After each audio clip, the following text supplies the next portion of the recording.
El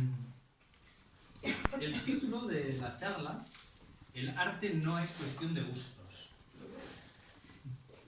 Ya es un poco rugoso, ¿verdad? Un poco rugoso. Y la verdad es que lo pusimos un poco porque queríamos reflexionar juntos sobre este tema que a todos nos toca, porque estamos rodeados continuamente de aspectos artísticos. Todos. Fijaros, aquí hay algunos cuadros. Todos hemos venido escuchando alguna música.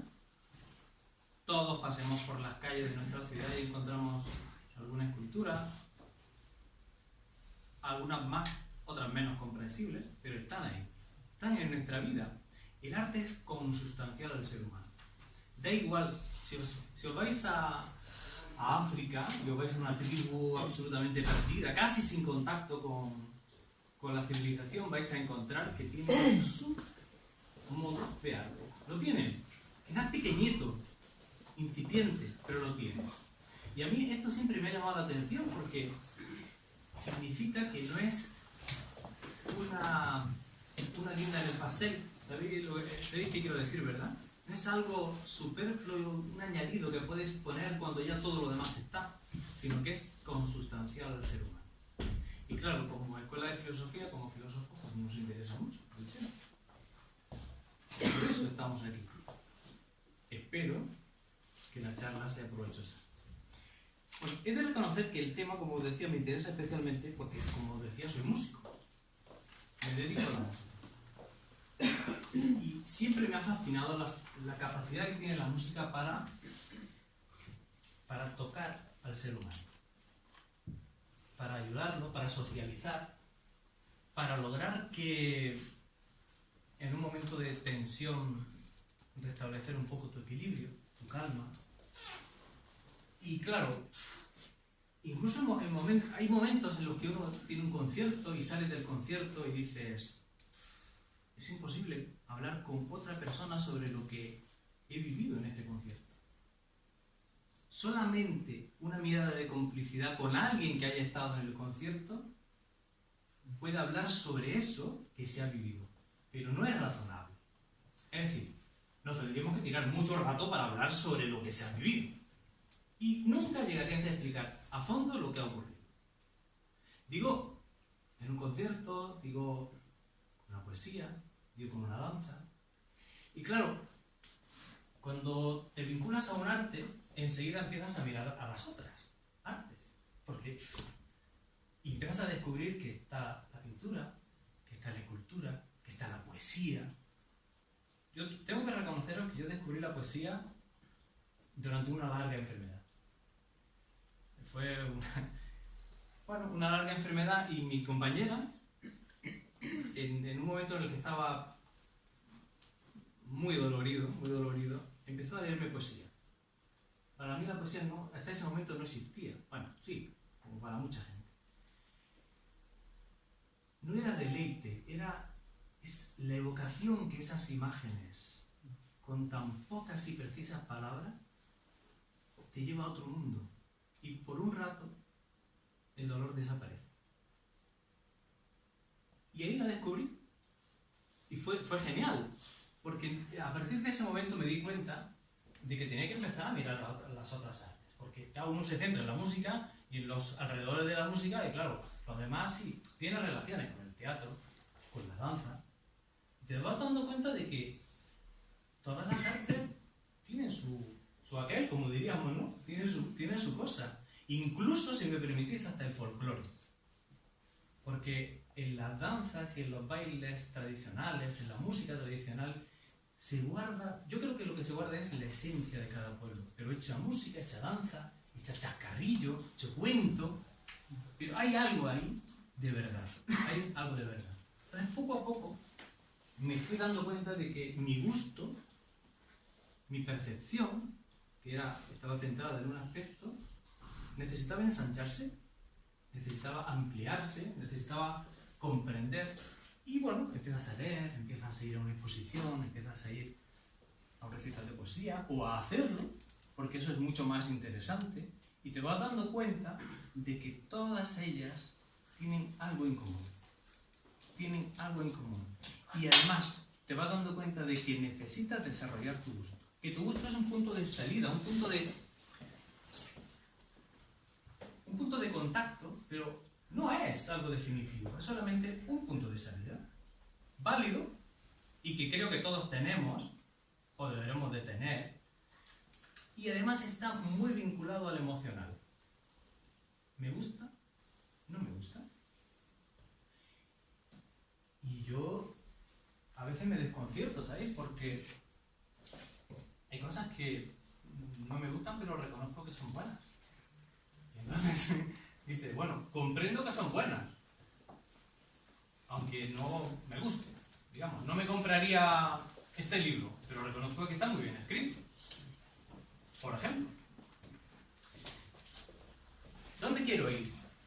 Quiero ir a llevaros a la reflexión de que todos tenemos un gusto, todos tenemos un punto de partida, ¿sí?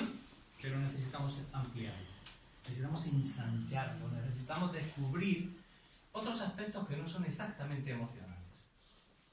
A veces son ideas, a veces son imágenes, o a veces son cosas inexplicables, pero absolutamente verdaderas. Y lo digo porque creo que hay una relación entre la verdad y la belleza, entre la verdad y el arte. Y esto que os decía al respecto del gusto, de que es necesario desarrollarlo, que es necesario ampliarlo, y de la opinión, pues hay un aspecto que también me ha llamado mucho la atención siempre, y aquí voy a lanzar ¿cómo se dice? Voy a romper una lanza, porque es que salgo a ver cómo lo expongo. ¿Todos tenéis una idea sobre, no sé, sobre una banda sonora? ¿Habéis escuchado Juego de Tronos? La banda sonora me refiero. ¿Sí? ¿Quién? Vale. ¿A quién le gusta? Vale, vamos a hacerlo contra. ¿A quién no le gusta? ¿Quién no lo conoce? ¿Por qué digo esto? Porque tenéis una opinión, pero no tenéis ningún tipo de formación musical. Sorprendente, ¿no?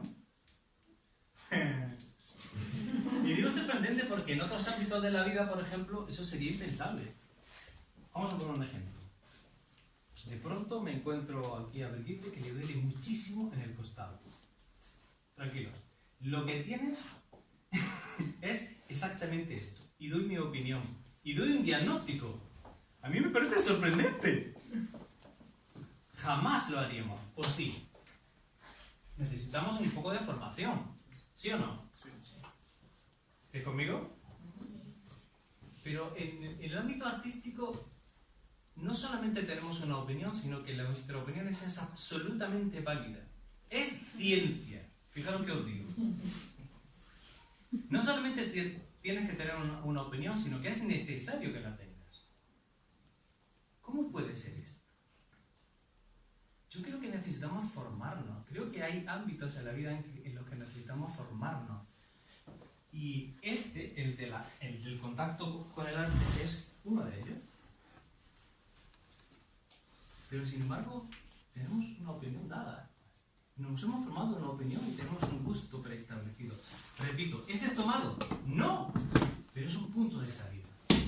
No es definitivo, necesitamos desarrollarlo. Y ahí es donde quiero llevaros. Porque os voy a contar una anécdota. No sé si conocéis a Leonard Bernstein, es un director de orquesta, compositor. A ver, ¿conocéis esto? Bueno, pues es suyo. ¿Vale? Es de él, Leonard Bernstein.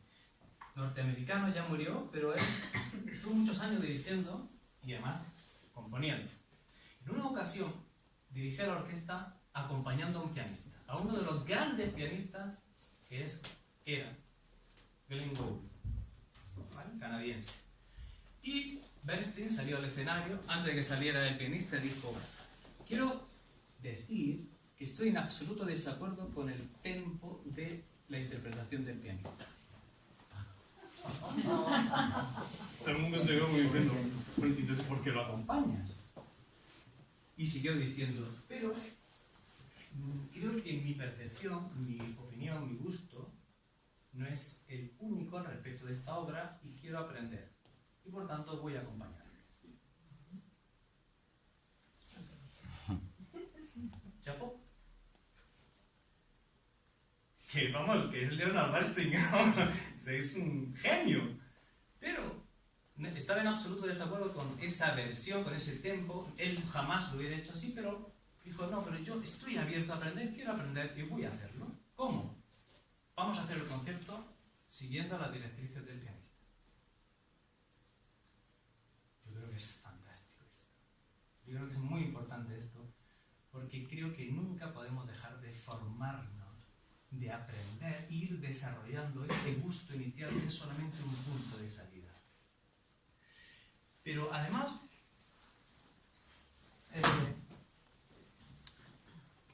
quiero subrayar la idea de que el gusto está relacionado con el placer. Y hay cosas que puede que no nos gusten, pero que reconozcamos como necesarias. ¿No?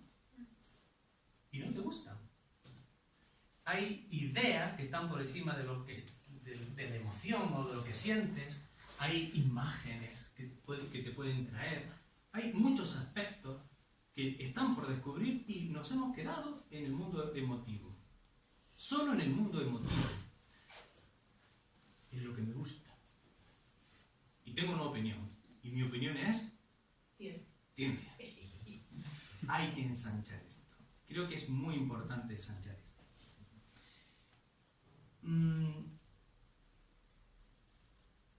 Actualmente, en todas las facetas artísticas, se habla de lo que podríamos denominar el ser humano. El artista trata de expresarse fundamentalmente desde dos ámbitos: desde el mundo emotivo o desde el mundo de la reflexión, ¿vale? Desde el mundo intelectual, podríamos decir.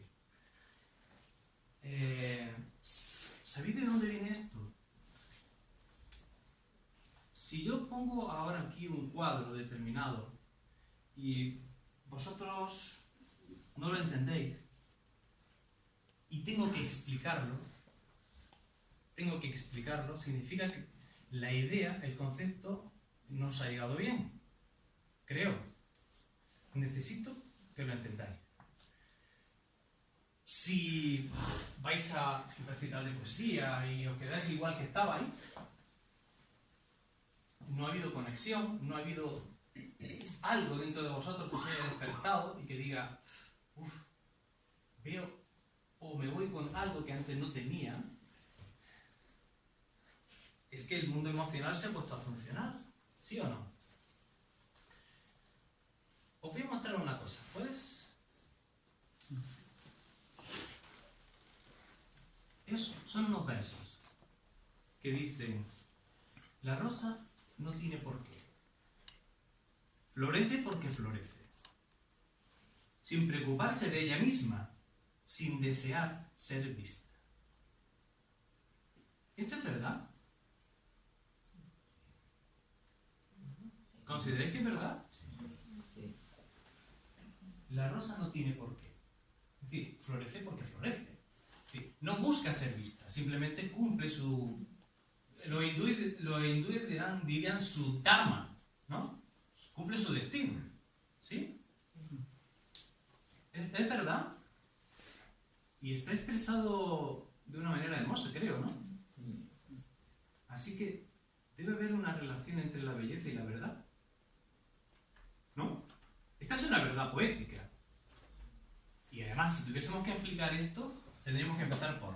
Es que coges la semilla de la rosa, la entierras y entonces aparecen dos cotiledones. Y una raíz que va profundamente hasta el fondo de la tierra. Y cuando va saliendo el tallo, poco a poco le salen pinchos para que al final salga la rosa de color, de manera que cada uno de los pétalos está orientado de una manera... ¿Comprendéis? Sí. Ahí hay una verdad que tardaríamos horas en explicar intelectualmente hablando. Hay algo de vosotros que lo ha captado y no es intelectual. Hay una intuición en eso. Uno sabe que es verdad, pero no sabe dar razón de que es verdad. No sé si estáis conmigo. Así que verdad y belleza deben estar muy unidas. Hay una frase de un filósofo hindú que me encanta que dice: la verdad es belleza sin forma. Esto también no es verdad, ¿verdad? Fijaros qué interesante. Y diréis, bueno, ¿y esto qué ver? Es que si el arte solamente toca lo físico, lo emotivo y lo intelectual, ¿qué pasa con el resto de nosotros? ¿Qué pasa con el resto, con esto que acabamos de percibir, que es quizás intuición, imaginación? ¿Qué pasa con el resto? Si el artista solamente puede expresar lo físico, lo emocional o lo intelectual, ¿qué pasa? ¿El resto del ser humano no existe? Creo que tenemos que ampliar la visión del hombre también. Y esa visión del hombre va a hacer que el arte se amplíe también, naturalmente, y albergue otras posibilidades. Si me queréis hacer alguna pregunta, ahora o nunca. Bueno, durante la charla. Y ahora os voy a leer otra frase que os va a interesar. ¿Puede?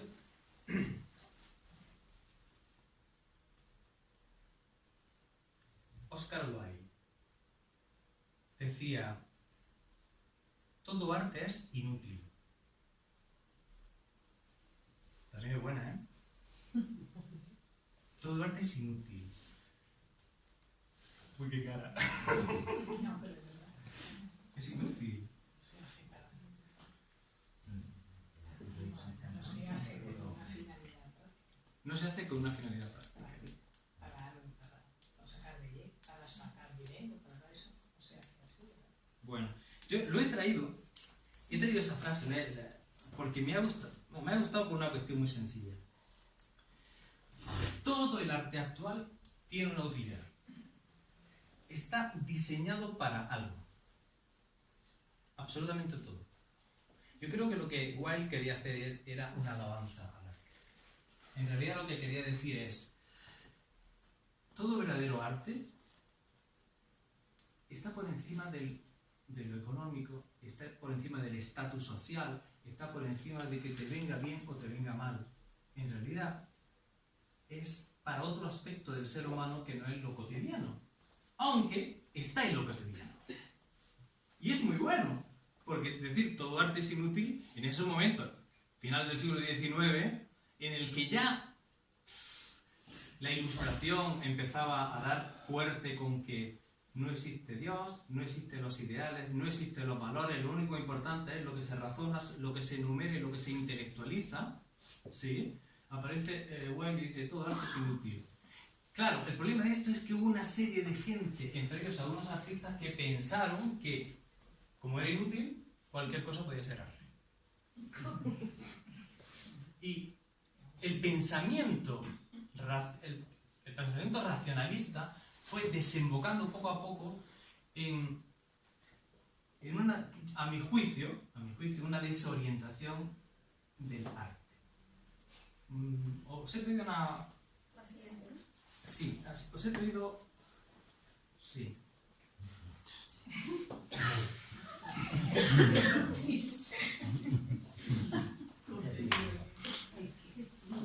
Encontramos cosas como... He traído solamente unos ejemplos y los he traído porque quiero crear un poco de reflexión entre nosotros. No estoy ni de acuerdo ni en desacuerdo con esto, ¿eh? Ahora explicaré lo que pienso al respecto. Esto se titula Mierda de artista. Y es del artista, ¿vale? Se puso en 1961 por primera vez desde un artista italiano. ¿De acuerdo? No sé si lo conocíais. Es el nombre, ¿no? Sí, el artista es Piero Manzoni. O Manzoni, no lo hemos visto. Y la vendieron. ¿Perdón? La vendieron. Está en un museo. Está en un museo, evidentemente. ¿Puedes poner la siguiente? Guau, ahí Bueno. sí, ese sí lo conozco. La fuente la conoce todo el mundo. Es una obra de referencia. Es un original. Puedes poner la siguiente porque se ve a Marcel Duchamp, que es el autor, el artista. Estuve investigando y encontré una entrevista muy interesante que le hacían a él directamente y le preguntaban, bueno, pero ¿qué quiere usted? Dice, no, yo no quiero nada, simplemente considero que esto puede ser arte y como tal lo expongo. Ya está. A mí me parece normal, una consecuencia normal, ¿vale? No sé si está la cama de Sí. Maybeth. Bueno, este es mucho más cercano, 1999, ¿vale? Es de Tracy Emin. Pon la siguiente porque está ella. Hay una entrevista en la que en televisión le preguntaron a ella, le decía el entrevistador, os leo textualmente porque lo he grabado textualmente. ¿Qué es lo que hace de eso arte y no una cama común y corriente? Y ella dijo, en principio que yo digo que es arte. En principio que yo digo que es arte. No busco que sea hermoso, aunque para mí lo es. ¿Vale? Vamos a ver. Bueno, no he traído la famosa lata de sopa de Campbell. No sé si todos tenemos esa imagen, ¿no? Todos la hemos visto, ¿no? Que es de Andy Warhol. Que he cogido una frase de él que dice: hemos llegado a la conclusión de que los más banales e incluso vulgares elementos de la civilización moderna pueden, al transportarse al lienzo, convertirse en arte. ¿Vale? Es arte. Para ellos es arte. Punto. Y ya está. ¿Esto qué significa? Yo creo que significa que se ha perdido el sentido del arte, por lo menos desde el arte hasta el siglo XVII-XVIII. ¿Vale? Yo creo que en realidad, ¿sabéis qué pienso en realidad de todo esto? Creo que hay artistas que están buscando sentido al arte. Y a veces lo buscan de una manera, para nosotros, un tanto desconcertante. Pero también creo que hay muchos artistas que están simplemente vendiendo un producto. Simple y llanamente. Tienen un producto, lo ponen, alguien lo puede comprar, alguien lo puede exponer. El otro día lo hablaba con uno de nosotros aquí. En Arco este año había una obra expuesta, no recuerdo cuál era. Alguien pagó por la obra, se la tenía que llevar. El problema es que en el contrato ponía que se tenía que llevar la obra acabada. Y la obra acabada era que una vez fuese comprada, pasaría por un destructor de papeles. Pero eso es taxi, eso sí tiene sentido. ¿Por? Porque una protesta social en contra del consumismo y la idiotez a la que hemos llegado, ¿no? Pues si estás llevando lo mundano a nivel arte, pues coge el arte y de hecho se cabrea porque le arrancan muros de la ciudad. Bien. Donde están sus protestas. Quizás el problema aquí es que estamos utilizando para la misma palabra distintos significados. Bueno, a mí me gusta eso que dices. Eso. A mí hay una mexicana que la conoceréis, Sabrina Lester, creo que se llama, que dice, no tenemos un arte en el siglo XX, sí tenemos un estilo de arte. Y este estilo de arte es mercantilista. Se vende, hay un producto como si fuese cualquier otra cosa, que se vende y nada más. ¿Vale? Ahora, me vais a permitir que ahora empiece a hablar sobre la perspectiva que como filósofo tengo de todo esto. Porque, evidentemente, hablar de arte es siempre un poco... Fijaros que he empezado diciendo, todos tenéis un gusto, y nadie os ha formado para tenerlo. Eso es lo que os he dicho. ¿Sí o no? lo siguiente que os he dicho, tenéis que formaros, porque si no, yo también puedo decirle, tú tienes apéndice, no tengo ni puñetera idea, y me quedo tapacho. Y dime algo. Es incongruente. Es incongruente que en un aspecto de la vida esté tan claro y en otro aspecto de la vida esté tan poco claro. ¿O no? Bueno. Vamos a hacer como decía... ¿Habéis visto Excalibur? La película Excalibur. Hay un momento en que el mago Merlín, cuando Parsifal encuentra el grial, le pregunta, ¿a quién sirve? La pregunta para poder rescatar el grial era, ¿a quién sirve? ¿A qué sirve? Y esta es la pregunta que creo interesante. ¿A qué sirve todo esto? ¿A quién sirve todo esto? Voy a traer otro autor, Luis Racionero. No sé si lo conocéis. Es un autor contemporáneo, un escritor. El otro día, hojeando uno de sus libros en la introducción, encontré un parrafito y dije, qué bien me viene esto para la charla. Nunca en la ya larga historia cultural de Occidente se ha escrito tanto sobre arte como en nuestros días. Ni existieron jamás tal cantidad de artistas, paradójicamente. Y paradójicamente, nunca el entorno físico diseñado por el hombre había sido tan antiestético. El arte occidental, como otros aspectos de nuestra cultura, ha caído en el sistema económico materialista, donde la eficacia y el funcionamiento prevalecen sobre la belleza y la calidad. Pensad que ahora cualquier puede ser artista, no necesitas tener una formación. Yo me tiré 8 años para sacar mi carrera.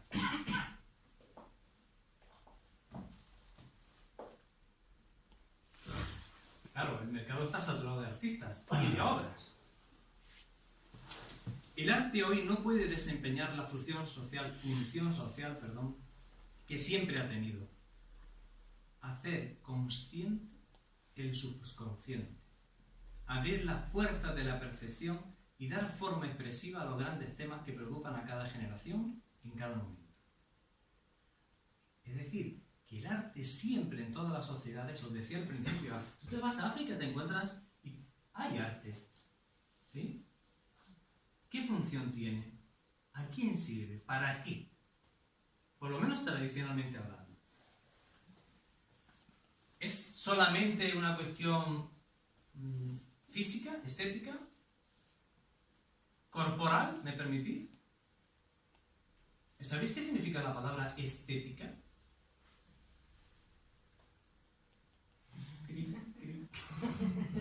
Ha faltado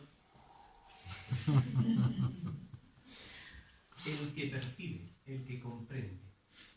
Estética, el que percibe, el que comprende.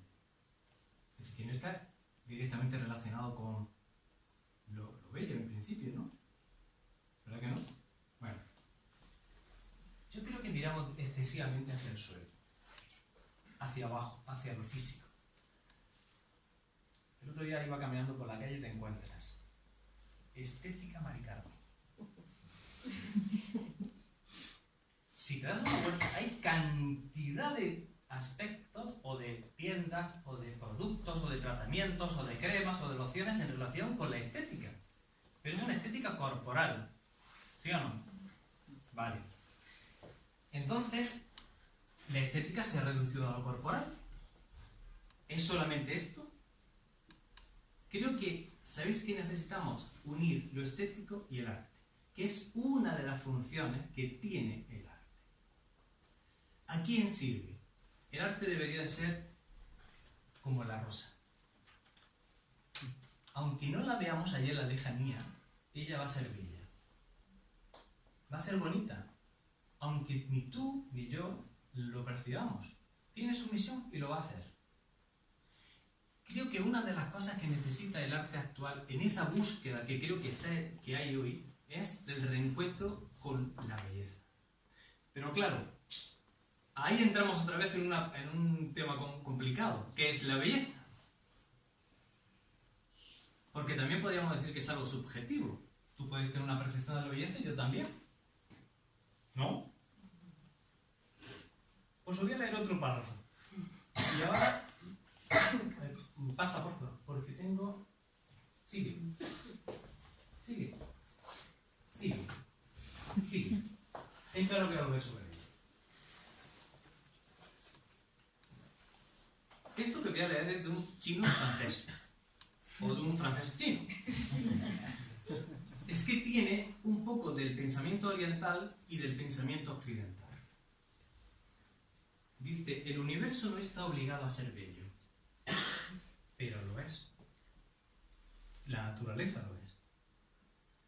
Entonces, ¿acaso la belleza es solo un exceso, algo superfluo, un añadido, ornamental, una especie de guinda en el pastel?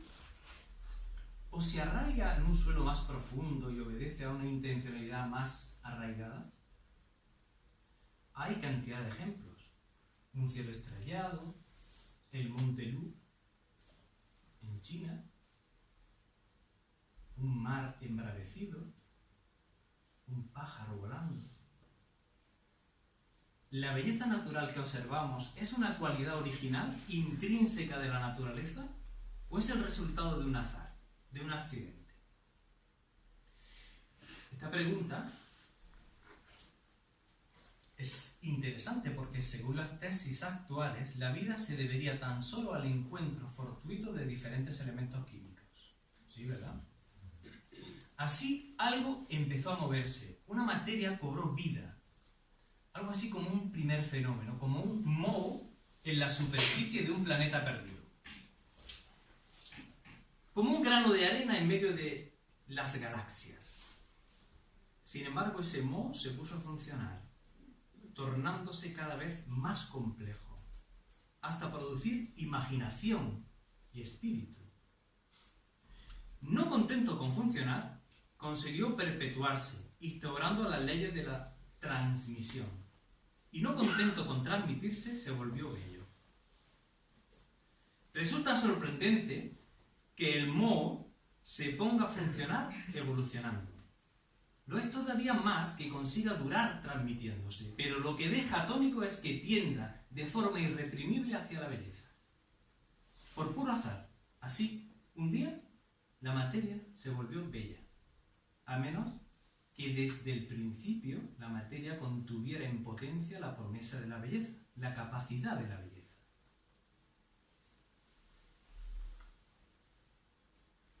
Buena reflexión, ¿verdad? Porque si no, habría un caso absoluto, pero no, en la naturaleza hay belleza. Está en el ADN de la naturaleza la belleza. Es difícil de explicar, pero lo cierto es que necesitamos reencontrarnos con la naturaleza para empezar a comprender qué es la belleza, de verdad. Y cuando digo naturaleza no me refiero a los pajaritos y al bosque solamente, sino al universo como tal, porque esta sociedad ha hecho, este mundo occidental ha hecho, que el hombre sea como una cosa aparte,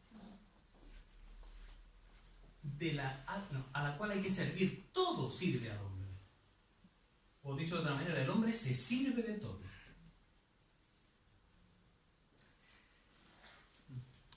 Creo que eso es un aspecto que hay que retomar para el sentido del arte. Y creo que otro aspecto que hay que retomar es el de la generosidad. Para el nuevo artista. Mirad, yo sé que todo artista tiene un rasgo de vanidad. De alguna manera, el artista sabe que es diferente. Sabe que ve cosas que el resto no ve. Y además sabe que puede plasmarla en una obra para que los demás la vean. Y eso a veces le lleva a ser vanidoso y a creer que es más que los demás. Es el gran defecto del artista, la vanidad. Pero la única manera de que puedas encontrar la belleza es a través del amor. No la puedes encontrar de otra manera, a través del amor o la generosidad. Y para mí, el gran ejemplo de generosidad, me vais a permitir, es, para mí, Beethoven. Y diréis, ¿por qué? Porque se quedó solo. Y aún así siguió escribiendo, pero no para su tiempo, no para su época, sino para el futuro. Y no por una cuestión económica, sino porque necesitaba dar al mundo lo que sabía que solamente él podía dar. Os lo digo con una palabra, por amor. Por puro amor a la humanidad, que no es a sí mismo, lo hizo. ¿Recordáis la frase? ¿Recordáis el poemita? La rosa no tiene por qué. Florece porque florece. Sin preocuparse de ella misma, sin desear ser vista. Yo creo que nuestra preocupación actual radica en ser vistos. Este mundo occidental ha hecho de nosotros seres que necesitan del aplauso constante, de que algo de fuera te diga, bien.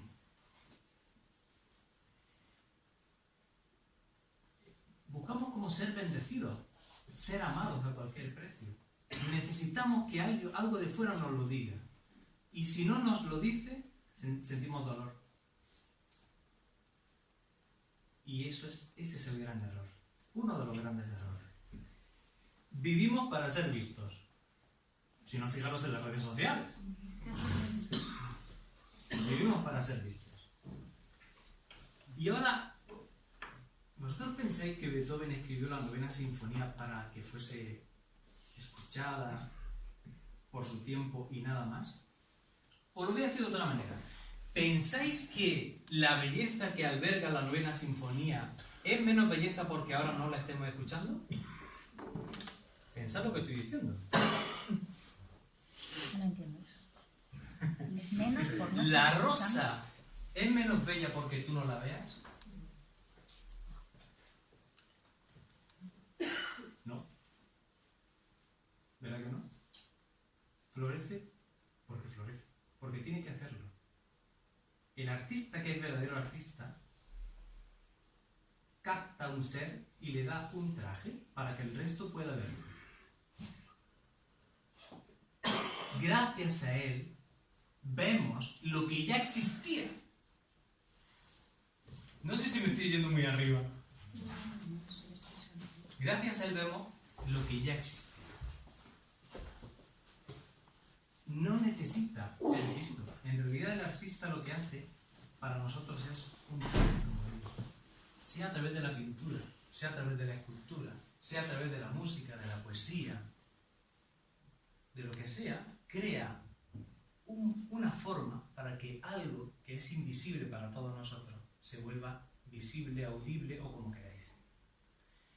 Ese reencuentro es necesario también para el futuro, porque si no, no habrá arte, no habrá un arte de verdad.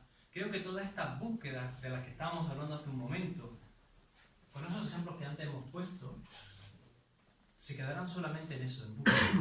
Y en un tipo de expresión que además a mí me molesta en un sentido. Y es que yo estudié 8 años de mi carrera.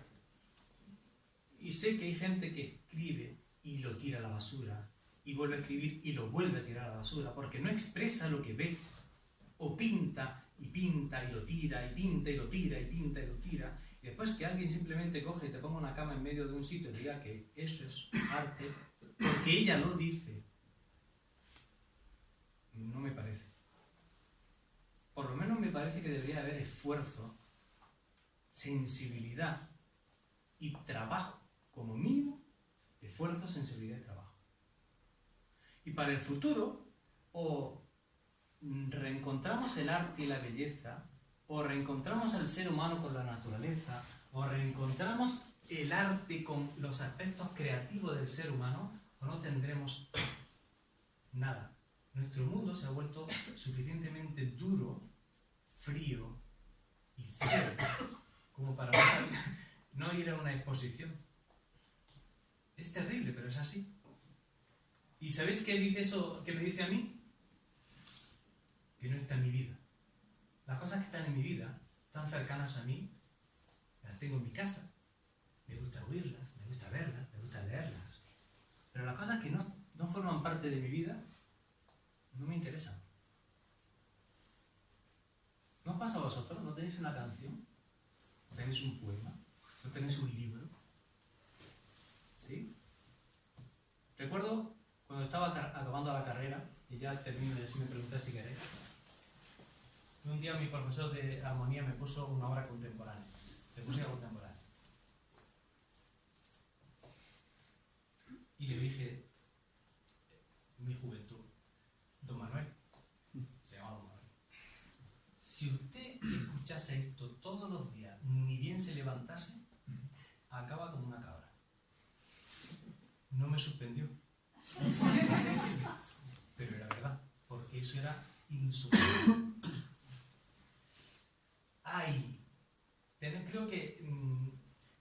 Creo que tenemos que ir desarrollando nuestro gusto para poder levantar la mano y decir, no. Porque ¿sabéis qué permite eso? Tener criterio. Y si tienes criterio, tienes libertad. Si tienes libertad, puedes escoger. Así que hay que formarse, hay que aprender. Y lo siento, no se aprende con YouTube. No, necesitas a alguien que te coja de la mano. Siempre se necesita un maestro. Siempre. La primera vez que empecé a tocar la guitarra fue... No había internet, con un libro. Y llega un momento que dices, no entiendo nada. O alguien me lo explica o no entiendo nada. Lo verdadero no se puede transmitir más que de vis a vis. Lo otro no se puede transmitir. Es imposible. ¿Sí? Quiropráctico. Yo voy a aprender quiropráctica por YouTube. Qué bueno. Sí, ¿verdad? Creo que mataré a alguien seguro. Yo no soy de tu paciente. Gracias, hombre. Bueno. El arte es cuestión de gustos. Sí. Pero de un gusto que hay que desarrollar.